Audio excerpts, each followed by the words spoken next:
JDU के परिप्रेक्ष्य में बात करें तो 26 प्रत्याशियों का नाम घोषित कर दिया गया जो आपके प्रत्याशियों के खिलाफ चुनाव लड़ेंगे उत्तर प्रदेश में। जो लोग कर रहे हैं अब किस लिए कर रहे हैं वो तो वो बताएंगे।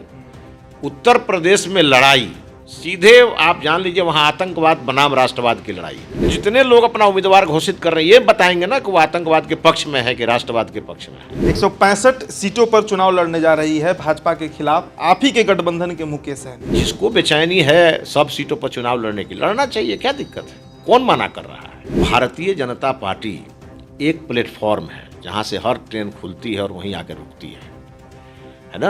अब यात्री को तय करना है कि वो किस में उसको चढ़ना है। जय श्री राम के पक्ष में भारतीय जनता पार्टी खड़ी है और वहां पर पाकिस्तान जिंदाबाद के नारा लगाने वालों के साथ अखिलेश यादव खड़े हैं, टोटी चोर जिनको कहा जाता है। अखिलेश अपने अस्तित्व की लड़ाई लड़ रहे हैं, बाकी पार्टियां तो खत्म हो गई हैं, कांग्रेस बची नहीं, बसपा का भी लगभग खत्म हो चुका है। वही लोग पार्टी छोड़ के जा रहे हैं जिनको एक तो लूटने की छूट नहीं थी यहाँ, और दूसरा है कि वो चुनाव लड़ते तो हार जाते चूंकि वो अनपॉपुलर थे और वो कहीं और भी सीट मांग रहे थे। योगी आदित्यनाथ जी को टक्कर देने का हैसियत ही किसी को नहीं है।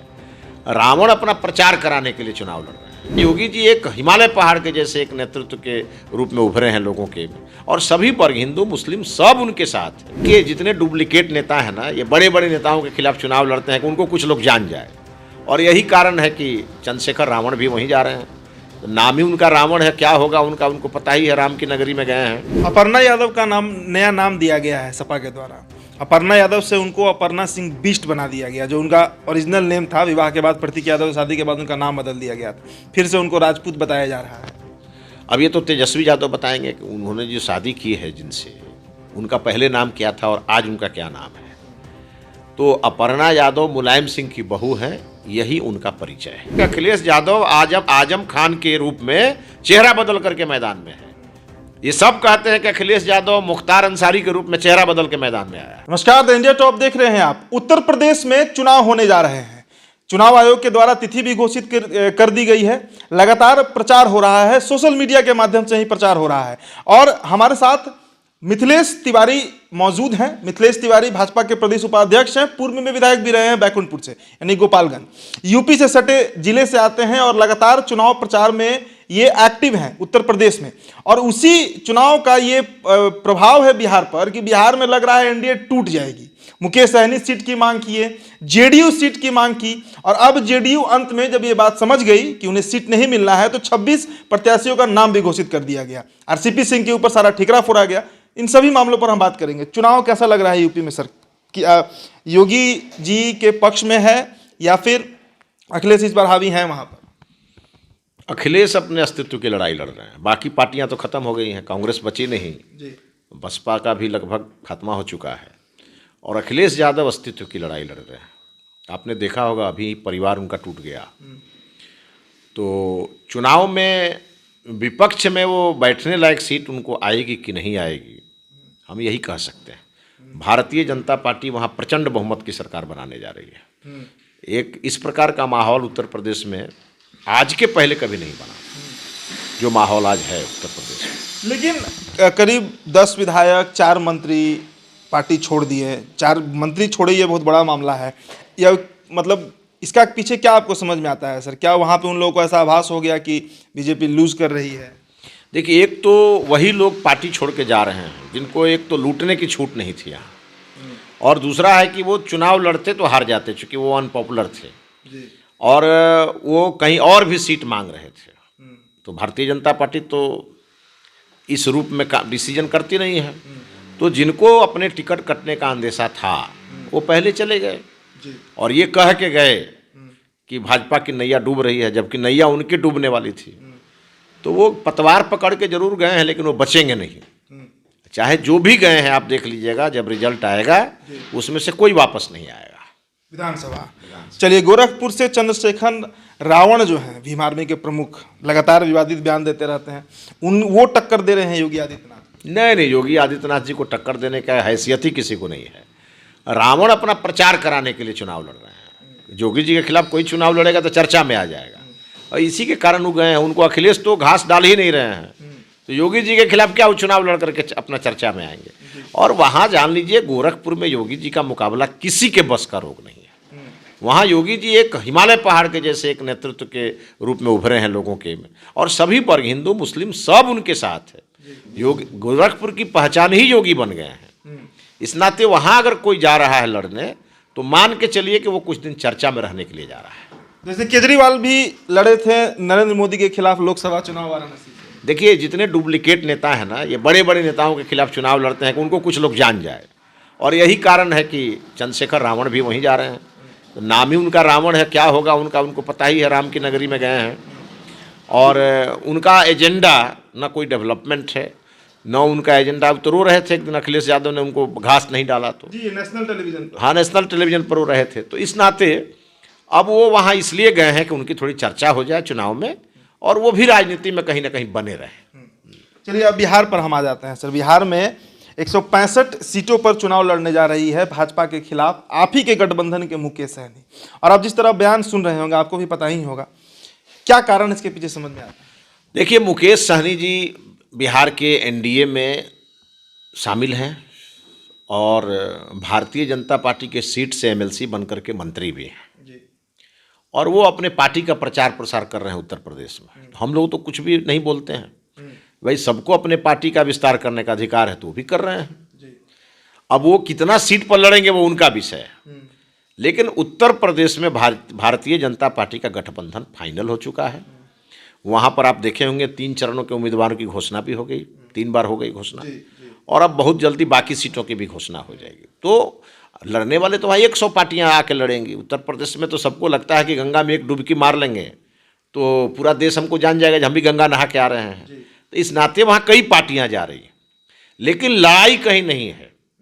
और आप तय जान लीजिए कि वहाँ पिछली बार से भी अधिक सीट लेकर के भाजपा आएगी और योगी जी पुनः मुख्यमंत्री बनेंगे, इसमें कहीं कोई संदेह नहीं है। जी नहीं, अभी बिहार का ही देखिए, जो 24 सीटों पर एमएलसी का चुनाव है विधान परिषद का, सहनी जी कह रहे हैं कि हम 24 पर दावेदार खड़ा करेंगे, 24 पर हम प्रत्याशी खड़ा करेंगे, तो फिर बीजेपी जेडीयू कहाँ रहेगी?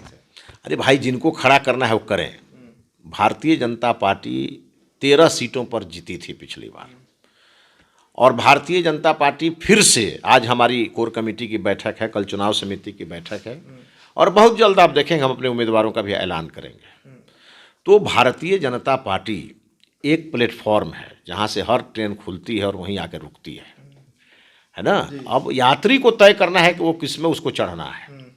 भारतीय जनता पार्टी को इससे कोई असर नहीं पड़ने वाला है, कौन कहाँ रहता है और कौन कहाँ जाता है। और जिसको बेचैनी है सब सीटों पर चुनाव लड़ने की, लड़ना चाहिए, क्या दिक्कत है, कौन मना कर रहा है। जेडीयू के परिप्रेक्ष्य में बात करें तो 26 प्रत्याशियों का नाम घोषित कर दिया गया जो आपके प्रत्याशियों के खिलाफ चुनाव लड़ेंगे उत्तर प्रदेश में। देखिए, मैंने तो आपको पहले ही कहा कि भारतीय जनता पार्टी ने यूपी में अपने अलायंस की भी घोषणा कर दी है, और हमारे खिलाफ वहाँ अखिलेश यादव कांग्रेस पार्टी, तथा कथित कांग्रेस पार्टी और बीएसपी, यही लोग मैदान में हैं, और बाकी लोग भी अपना अपना वहाँ पर उम्मीदवार घोषित कर रहे हैं। तो उससे हमको कोई असर नहीं पड़ने वाला है।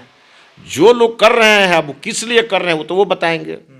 उत्तर प्रदेश में लड़ाई सीधे आप जान लीजिए, वहाँ आतंकवाद बनाम राष्ट्रवाद की लड़ाई है। तो ये जितने लोग अपना उम्मीदवार घोषित कर रहे हैं ये बताएंगे ना कि वो आतंकवाद के पक्ष में है कि राष्ट्रवाद के पक्ष में है। लड़ाई तो सीधी है वहाँ, राष्ट्रवाद के पक्ष में और आतंकवाद के पक्ष में। जय श्री राम के पक्ष में भारतीय जनता पार्टी खड़ी है, और वहाँ पर पाकिस्तान जिंदाबाद के नारा लगाने वालों के साथ अखिलेश यादव खड़े हैं। टोटी चोर जिनको कहा जाता है आजकल, एक अलग प्रकार का नामकरण हुआ है। तो ये तो जो लोग भी चुनाव लड़ने जा रहे हैं उनको ये तय करके जाना पड़ेगा कि वहाँ वो किसके साथ जा रहे हैं। वो राम मंदिर के खिलाफ जा रहे हैं, वो वहाँ पर हमारे काशी विश्वनाथ मंदिर के खिलाफ लड़ने जा रहे हैं, या वहाँ पर गोरखनाथ मंदिर के खिलाफ लड़ने, ये तो उनको बताना पड़ेगा। वो पक्ष में जा रहे हैं कि विपक्ष में जा रहे हैं ये तो उनको बताना पड़ेगा। लेकिन हमारी तो तय है कि भारतीय जनता पार्टी का कमल निशान चुनाव लड़ेगा। कुछ सीटें हमारी भारतीय जनता पार्टी ने अपने एलआई के लिए छोड़ा है, उन सीटों पर एलआई लड़ेंगे। वो एलआई यूपी के ही हैं जो पहले भी थे हमारे साथ और इस चुनाव में भी हैं। अब 100 लोग चाहेंगे कि भाजपा उनको अब सीट छोड़ दे, ये संभव कहाँ है। अपर्णा यादव का नया नाम दिया गया है सपा के द्वारा। अपर्णा यादव से उनको अपर्णा सिंह बिष्ट बना दिया गया, जो उनका ओरिजिनल नेम था। विवाह के बाद प्रतीक यादव शादी के बाद उनका नाम बदल दिया गया था, फिर से उनको राजपूत बताया जा रहा है। अब ये तो तेजस्वी यादव बताएंगे कि उन्होंने जो शादी की है जिनसे, उनका पहले नाम क्या था और आज उनका क्या नाम है। तो अपर्णा यादव मुलायम सिंह की बहू है, यही उनका परिचय है। और अपर्णा यादव की बीजेपी में आने का मतलब है कि उनका समझ लीजिए कि अब वेंटिलेटर पर है सपा। एक परिवार की एक बहू डिम्पल यादव, वो मुलायम इनके साथ अखिलेश यादव के साथ हैं, और दूसरी बहू अपर्णा यादव भारतीय जनता पार्टी के साथ खड़ी हो गई। हालांकि उनका पहले से भी आपने देखा होगा, उनका गाय के प्रति, उनका धर्म के प्रति गहरी आस्था है। योगी आदित्यनाथ का भी कई बार योगी जी के भी पक्ष में वो बोलती रही।